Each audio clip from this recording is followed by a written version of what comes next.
Hello everybody, in today's tutorial I'm going to teach you how to hold the violin. The thing that you need to know is this.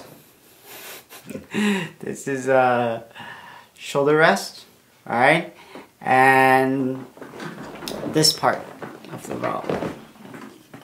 This is the chin rest. Alright? The chin rest has a divot.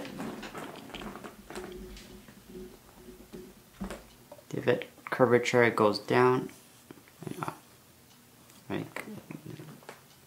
Kind of like a U shape. Right, where we're gonna hold it is at the end of the U shape, and it holds it up like this. All right, let's begin. So the shoulder rest has a big side and a small side. All right, you'll see this one's a lot smaller. This one's bigger. Alright, so the bigger side will always be on the left side when you turn the violin around. Right.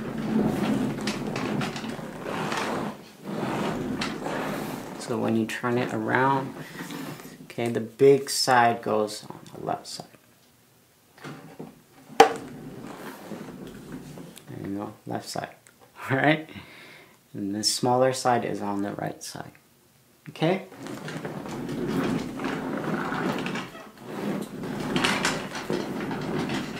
Next, you'll notice that there's curvature on the shoulder rest. Okay, that divot that goes down kind of reminds me of a spine. Anyways, this curvature that goes on the shoulder right here. So when you place it on, you can practice this at home without the violin, just learning where to place it so it's comfortable sitting on your shoulder.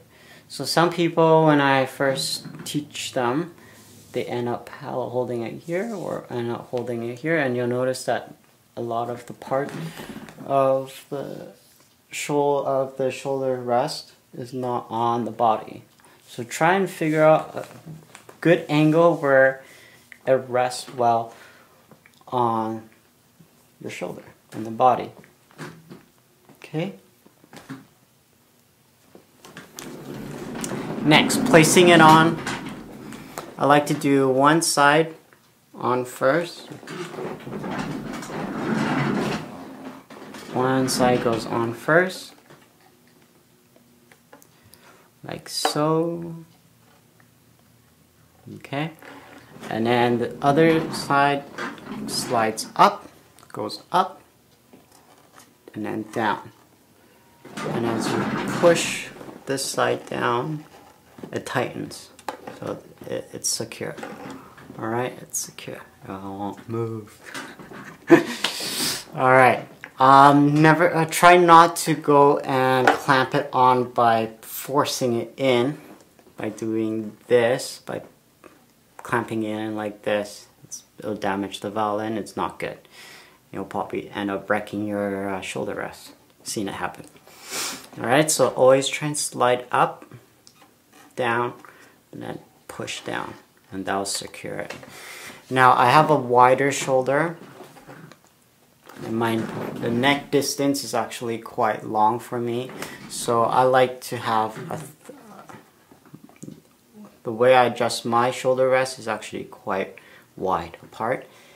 And then depending on the angle, like I said, you have to figure out yourself, alright, the placement of the shoulder rest. Try and keep as much surface area as you can on your body. Alright, as for me, as for myself, my left side, the left side, probably coming out on the right side on the camera, but the left side of the violin, mine will go actually quite low. It goes low to compensate to my shoulders. Alright, neutral wise, this is neutral, it's flat. Okay, and I do notice that people who have smaller shoulders and shorter necks, it goes the other way. But yeah, I don't know. Everybody's a little bit different, so you have to do your own experimentation on this. All right. Okay, clamping the violin on your body, I like to explain it with my hand. So the palm of my hand would be like my shoulder, and the hand itself is the chin. And I like to hold it on the chin bone. It's kind of like a circular bone down here. Alright, and that's where the clamp happens. You can hold it all the way to here if you like. There's different methods. So it's really up to you, whatever you like, whatever is comfortable. Remember, if it does not feel comfortable, it's going to create tension. So try and find ways that you can hold the violin, play the violin in a comfortable position. And sometimes when you first learn any new move, it'll never be comfortable. I'll be serious. Nothing that you do when you first learn it is comfortable. Like for instance, I'm going to deviate a little bit. For instance, when we first learn how to walk. Okay, if you watch toddlers walk, you'll notice that their legs will shake because it's uncomfortable, and they'll keep falling and falling until they learn how to walk. It's the same thing when you start to do lifting, when you start lifting weights. Same idea. You're gonna lift, and your muscles are gonna activate, and you're gonna see them shaking. It's because you haven't activated before, and then they're gonna shake, and then it's gonna be very awkward and uncomfortable. It's the same thing as when we're first starting to play the violin. You're not gonna be able to adjust the weight right away, and then you won't have the strength to have the proper posture right off the bat. Alright, so these things are things that you develop over time. I'm going to show you what I think is good posture, and I'll go into detail why I think that is later on, but not in this tutorial. Alright, so anyway, deviated, coming back to the main part. So this is the shoulder, and this is the chin.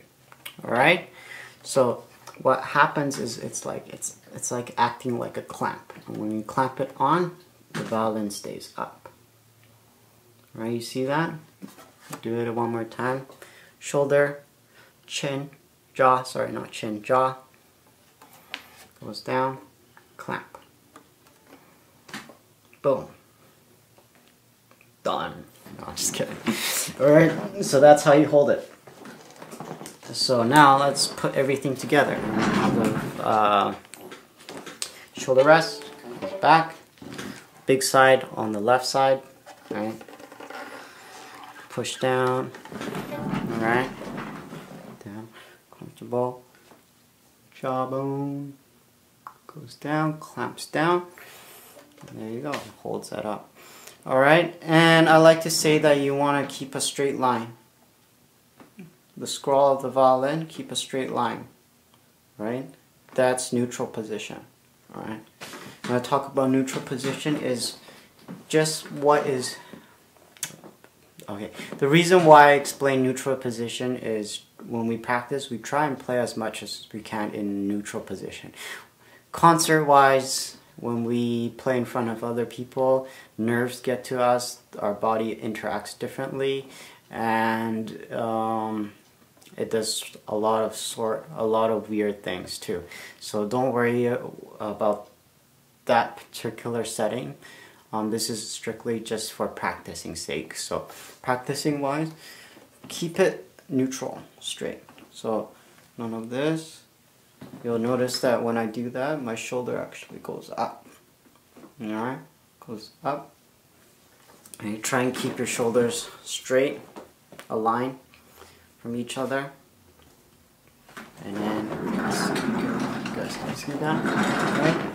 Comfortable position for the shoulder rest on the violin. So if you see anything like this, right, there's a huge gap.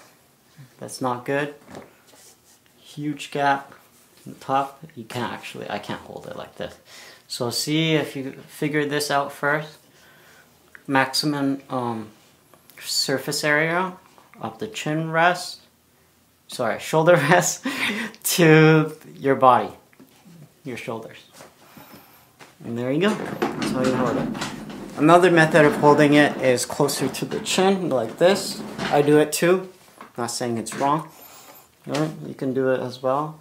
And the surface area for that is from here to here. Alright. I like to hold it better on the jaw. The reason why is you get more leverage. Right? We talk about leverage and power. Structural. From the distance to here, you'll actually create more force.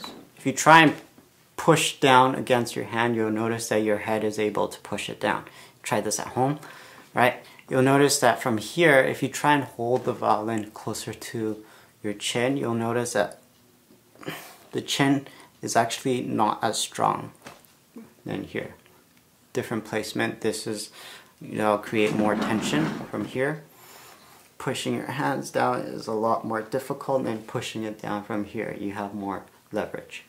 Alright, so you'll notice that when you hold it like this, you'll see these muscle fibers, muscle tendon fibers from your neck, they'll fire up. Right? And that's tension right here. We'll hold it a little bit longer, you're going to see it. Okay, compared to this. You won't be able to see it. Right, because I'm turning my neck. Okay? Alright, for beginners, try and hold the violin straight across.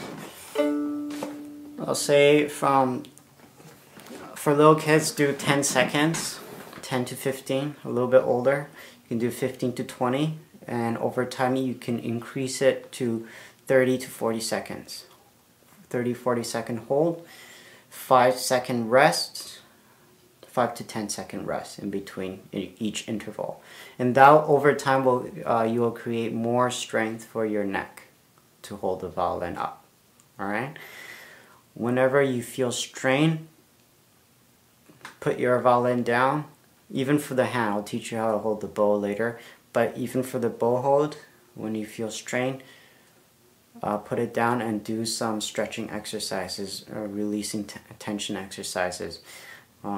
Maybe I'll do another tutorial on that too. There's so many videos I want to do. So yeah, anyway, that's how you hold the violin. I'll demonstrate one last time.